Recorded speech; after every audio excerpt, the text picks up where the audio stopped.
Hey, all right, everybody, how you doing? This is S. Anthony Thomas. This is S. Anthony Says, episode number 503. Look, I'm just going to dive right into this. We got to stop being nice to everybody. I'm just saying it. We got to stop being nice to everybody. I've been in this situation. You've been in this situation where you're nice to people when they don't deserve you being nice to them. We have to normalize telling people and having a problem, no problem telling people to get out of our face because we don't do it enough. Do you realize when every time they talk about data breaches and every time they talk about somebody stealing our identities and stuff like that, you're thinking it's a technical thing and sometimes it's phishing, right? But a lot of the times, I was watching the news, a person goes, they call up the company and trick a telemarketing person on the phone or a customer service person into giving your personal information just by being persistent and aggressive. Think about that. That's all it took. All this technology, millions of dollars, sometimes billions of dollars to save you from identity theft and to save your money. And it is thwarted by what? Somebody being a little persistent on the phone. Hey, man, hi, your customer service.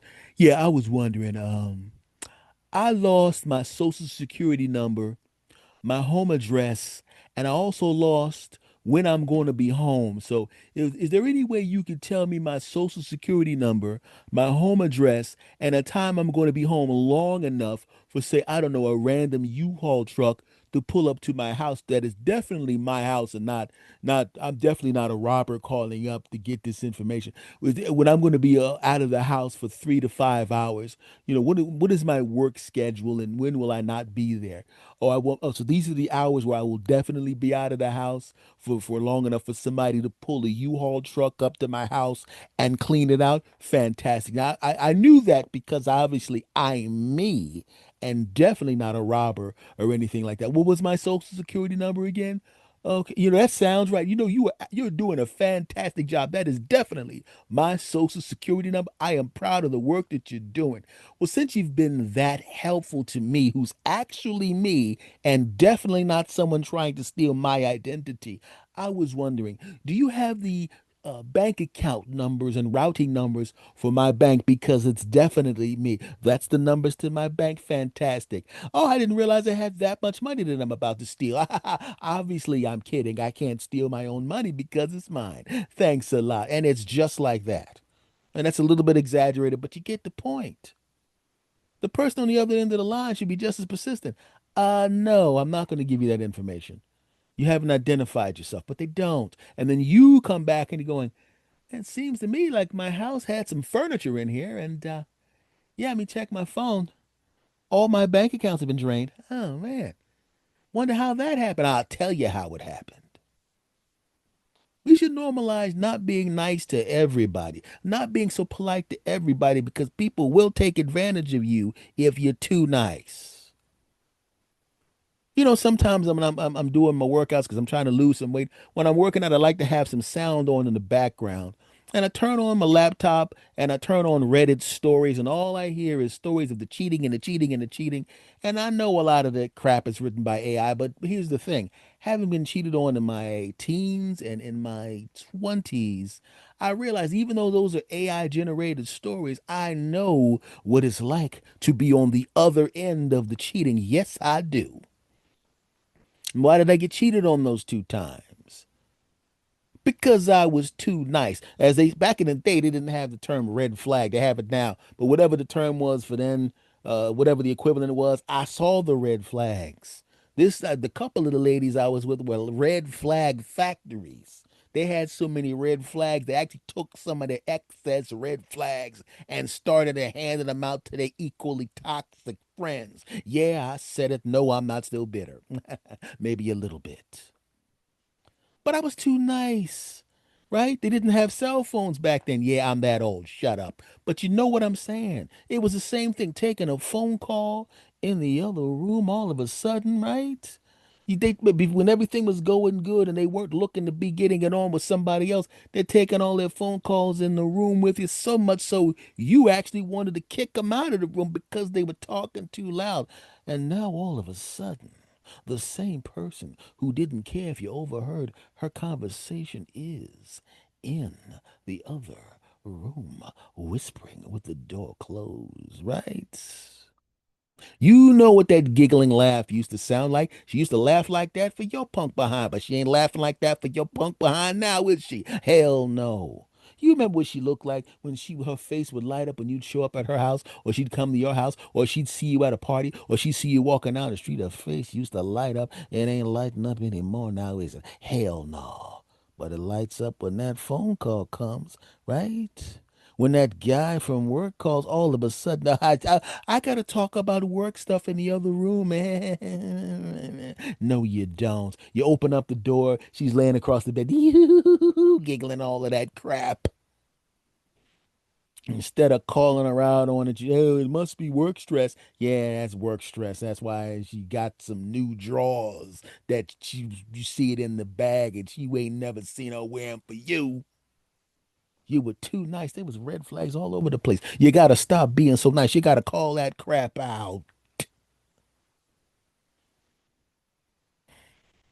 We can't be nice all the time. We should be nice most of the time.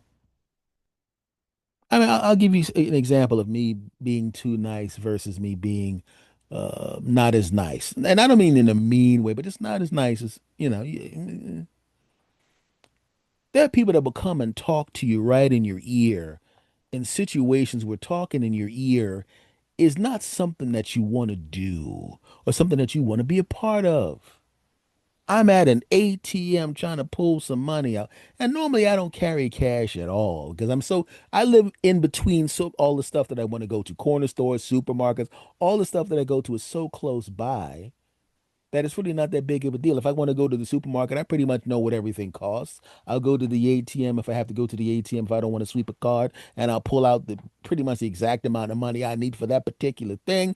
I need to buy $150 worth of groceries. I take $150 worth of money out of the ATM. I go directly from the ATM directly to the supermarket. But for the most part, I'm the type of person, how can I put this? I don't believe in doing big shopping trips other than maybe one time or an occasion. I'm the type of person that you buy, when say you go someplace, you move into an apartment or move into a house, you buy all the stuff that you need, and then you pay close attention to the stuff you bought, and when something starts to run down and get low, you replace that thing. You do it during the course of a day. You're driving by. Your supermarket's on your way home. There's supermarkets everywhere. You know you're getting low on milk. You go in and you buy your milk. You know you're getting low on some cereal. Go buy yourself another box of cereal. You're down to 2 eggs. You like to have 12 eggs. Buy a dozen eggs. You don't have to do the big shopping trip. So I don't have money on me. I don't carry money on me. But on this one specific occasion, I did have to pull a nice little chunk of bread. And for those of you that aren't 100 years old like me, I was going to pull out a little bit of money. And I'm doing it, right? And I saw a guy sitting there and he looked like he was waiting in line to go to the ATM. So I didn't pay much attention to him. I'm always looking around, but I'm not paying much attention to him. And if you're paying attention to people, you can look at the body language and kind of tell who's taking out a lot of money and who's not taking out a lot of money. The person's all relaxed when they're pulling out 40 bucks, six, 40 bucks, or 20 bucks, or 60 bucks. But then you see the person going up to the ATM. Let me just look around here. You know, daggone well that guy ain't taking out $20, right? So there's a guy in front of me, and he's what's going, what's going on? And a guy gets who's kind of hanging around, starts breaking into a conversation with this guy, getting really close to the guy, sitting right next to the guy, talking about nothing in particular, leaning on the wall, looking at the guy's fingers as he's pushing the numbers on his eight on in the ATM. Now, as you know, a lot of times these guys can scan your cards. That's why you got to have the wallets that don't let you scan the people scan your cards, no, skim your cards. He's standing right there looking at the guy, right? Hey, ha, ha. Guy's taking his wallet, his ATM card, putting it in his front pocket, right? Now, I don't know if this guy's got a scanner on him taking his numbers. I don't know, but I know he probably knows what the guy's ATM pin numbers because he's standing and looking at the damn thing, right? So at first you're thinking, well, maybe this is just some dude who just likes talking too much. I didn't think that, but maybe you're thinking that, right? Next person walks up, and instead of this, "Mm, yeah, I don't know. I gotta look around. I'm nervous." The person just walks up like, well, doop, doop, doop. And he could, I guess, detect that this person wasn't taking out any money. So he kind of walks off and saunters off a little bit. Next person walks up and looks nervous. I'm going, these people are taking out a lot of money, looking kind of nervous. Hey, walks his punk behind back up and breaks into conversation with that person. And I'm thinking, okay, I know what's going on here. So, like I said, I'm taking out a little bit of money because I'm taking care of something at this particular time. And I don't like taking a lot of money out of the ATM because that will require me having a lot of money, which I don't. That sucks. Back to the story. All right, so I get up to the ATM. Current version of me, well, not current, but me in my 40s, which was like 10 years ago, version of me, right? He comes sauntering up, and that version of me, a mature man who's been around, who's seen things, who's had breakups, who's lived with women, who's had so many experiences. This guy walks up to me, and I go, "Oh, I'm at the ATM, bruh. Back up." Well, I see where I'm standing. I'm at the ATM. It ain't safe walking up to a grown ass man at the ATM. Okay, if you got something to say to me, you can say it to me 5 minutes from now, but right now, take your ass over there. And did I say that to the dude? You damn right I did. Because that was the 40-year-old version of me. Even the 30-year-old version of me would have said that. The 28-year-old version of me might have punched him in his throat. No, I'm just kidding. I wouldn't have done that, but I would have gave him one of these. You good, bruh? I'm cool. Yeah, back up, bruh. But we're going to go back in time to the too nice version of me. 21 years old, 19 years old, very young, and somebody was doing a very similar thing, standing too close to the ATM, looking at my hands, trying to act like he wasn't looking at my hands. Yeah, and see somebody's talking to you, and their eyes kind of dart down the same way a guy, if he's talking to a woman, who he wants to look at her chest, but he tries to act like he's not. Yeah, I'm definitely looking right at your face, breasts, and yeah, breasts, that kind of thing. Well, he's doing it with the ATM, numbers, I'm watching your ATM, and I'm walking away, and there's something that said to me, this is not a good thing. I ain't liking this. No, this is not good. So I had to go back into the bank and I switched my card and I switched my PIN numbers and I had to wait in line and all of that. Why? Because this sucker was standing too close looking at my hands. This dude, just by standing too close and by me being so nice that I let him stand that close, cost me 45 minutes of my time that would have been saved had I been like I am now, where I wouldn't even allow you to get near me while I'm at the ATM. We're too nice sometimes. I know that as an older guy, I'm in my 50s now. I don't get upset if I'm walking behind a lady, and she gets uncomfortable. I really don't because I'm a reasonable guy, and I realize that a lady is, or it's like an older person, even older than me, doesn't want somebody walking behind them. So I give space.